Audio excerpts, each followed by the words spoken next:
Assalamualaikum warahmatullahi wabarakatuh. Alhamdulillah. Wassalatu wassalamu ala rasulillah wa ala alihi wa ashabihi wa mawalah. Pada perjumpaan kita kali ini, kita akan menceritakan kisah sahabat Rasulullah yang bernama Zubair bin Awam. Zubair bin Awam masih sepupu Nabi SAW walau usianya berbeda jauh. Ibunya adalah Safiyah binti Abdul Muttalib, saudara dari ayahanda Rasulullah SAW, yaitu Abdullah. Dan ayahnya adalah Awam bin Khuwailid, saudara dari Khadijah, istri Nabi SAW. Maka tak heran jika Nabi SAW sangat menyayanginya. Ia telah memeluk Islam pada masa-masa awal Islam didakwahkan, ketika masih berusia 12 tahun.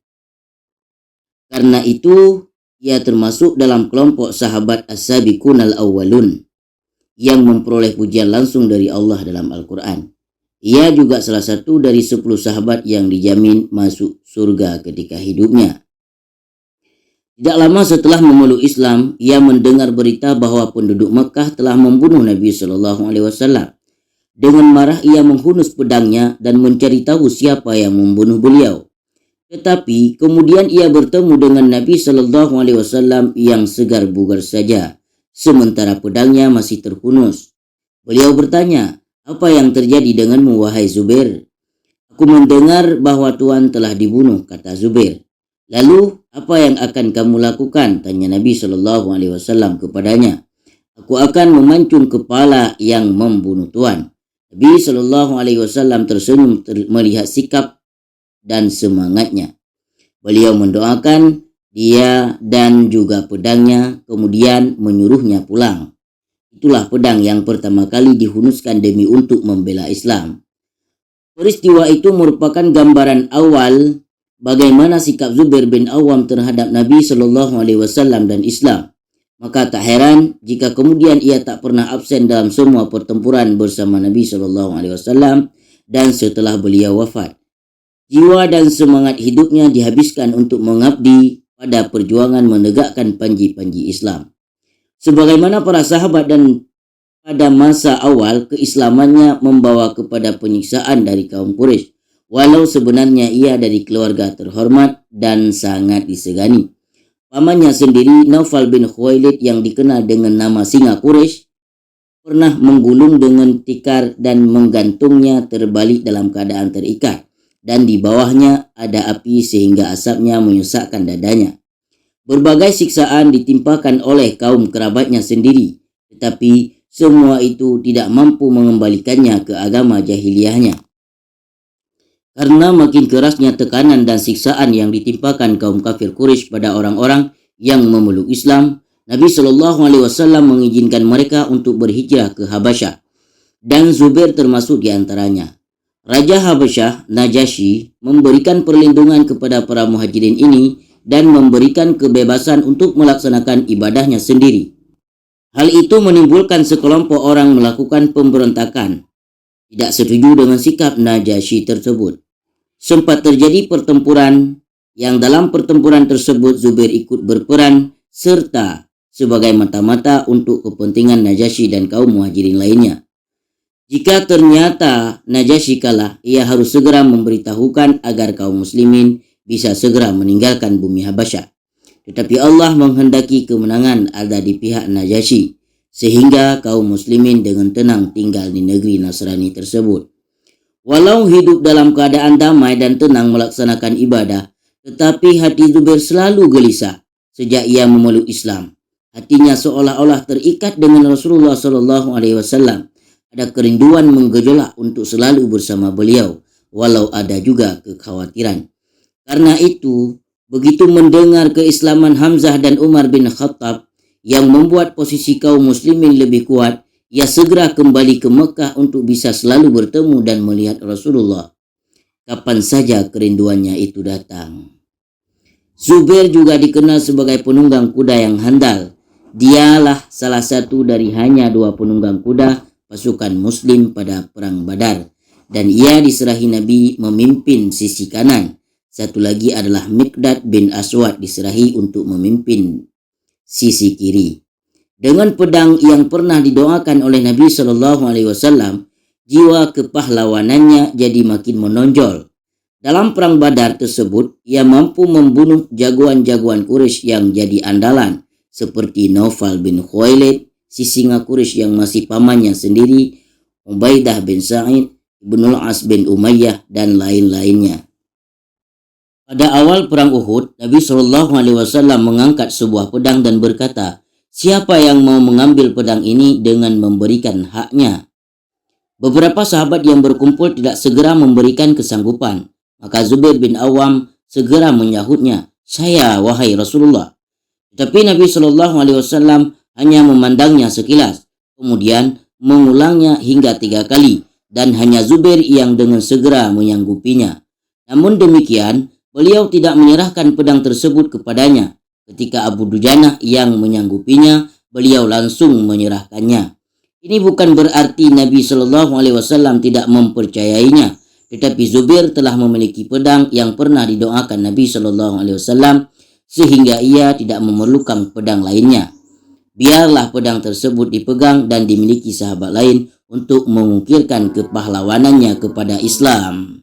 Pada perang Uhud itu pula, pemegang panji kaum musyrikin Talhah bin Abu Talhah menantang duel, tetapi tidak ada yang menyambutnya. Sehingga dengan congkaknya ia meremehkan pasukan muslim. Ia memang seorang jagoan Quraisy yang perkasa. Segera saja Zubair keluar menyambut tantangannya. Ia berhasil meloncat ke atas belakang unta Talhah dan mereka jatuh bergulingan di atas tanah. Zubair berhasil membantingnya, kemudian membunuhnya dengan pedang kesayangannya, pedang yang pernah didoakan Rasulullah Shallallahu Alaihi Wasallam. Memuji ketangkasan Zubair tersebut dan beliau bersabda, "Setiap nabi itu mempunyai hawariyun, yaitu pembela, dan hawariyunku adalah Zubair bin Awam." Begitu juga dalam perang Khandaq, saat itu Naufal bin Abdullah bin Mughirah Al-Makhzumi menaiki tempat yang tinggi kemudian menantang duel kaum muslimin. Nabi Shallallahu Alaihi Wasallam sempat menawarkan pada salah seorang sahabat untuk melayani tantangan tersebut, dan ia menyanggupinya kalau memang diperintahkan. Tetapi kemudian Nabi Shallallahu Alaihi Wasallam melihat keberadaan Zubair bin Awam, beliau pun bersabda, "Bangunlah kamu ya Abu Safiyah, pergilah kepadanya." Itulah Zubair menghadapi Naufal. Mereka beradu kekuatan, saling merangkul dan bergulingan di tanah. Nabi Shallallahu Alaihi Wasallam menyatakan bahwa siapa yang jatuh ke bawah lebih dulu, dialah yang akan terbunuh. Beliau berdoa dan diamini oleh sahabat-sahabat lainnya. Tak lama kemudian, Naufal jatuh dan Zubair jatuh di atas dadanya. Ia segera membunuhnya. Begitulah hampir semua pertempuran diterjuninya. Bahkan sebuah riwayat menyebutkan Zubair bin Awam adalah satu-satunya sahabat yang tidak pernah absen dari pertempuran yang dilakukan bersama Nabi Shallallahu Alaihi Wasallam. Mungkin itu sebahagian dari penjabaran bahwa Zubair memang hawariyun Nabi Shallallahu Alaihi Wasallam. Begitu juga dengan berbagai pertempuran yang diterjuninya sepeninggal Nabi Shallallahu Alaihi Wasallam. Nama Zubair hampir tidak bisa dipisahkan dengan Talhah. Kalau disebut nama Zubair, pastilah orang akan menyebut Talhah. Dan kalau ada yang menyebut Talhah, pastilah Zubair disebut juga. Mereka berdua memang memiliki banyak kesamaan. Sejak kecil dan remaja tumbuh bersama. Ketika mereka berdua memeluk Islam, Nabi Shallallahu Alaihi Wasallam pun mempersaudarakan mereka. Di samping mereka berdua memang masih kerabat dekat dengan beliau. Bahkan kemudian Nabi Shallallahu Alaihi Wasallam pernah berkata, "Talhah dan Zubair adalah tetanggaku di surga." Tidak ada bedanya jiwa perjuangan Talhah dan Zubair dalam membela Islam. Begitu juga dengan jiwa pemurah dan kedermawanannya, seperti halnya Talhah. Ketika tidak sedang mengangkat pedangnya untuk berjuang di jalan Allah, ia akan mengurus perniagaannya, dan hasil perniagaannya lebih banyak dibelanjakan di jalan Allah daripada dinikmatinya sendiri. Bahkan dalam soal sedekah dan membelanjakan harta di jalan Allah ini bisa dikatakan besar pasak daripada tiang.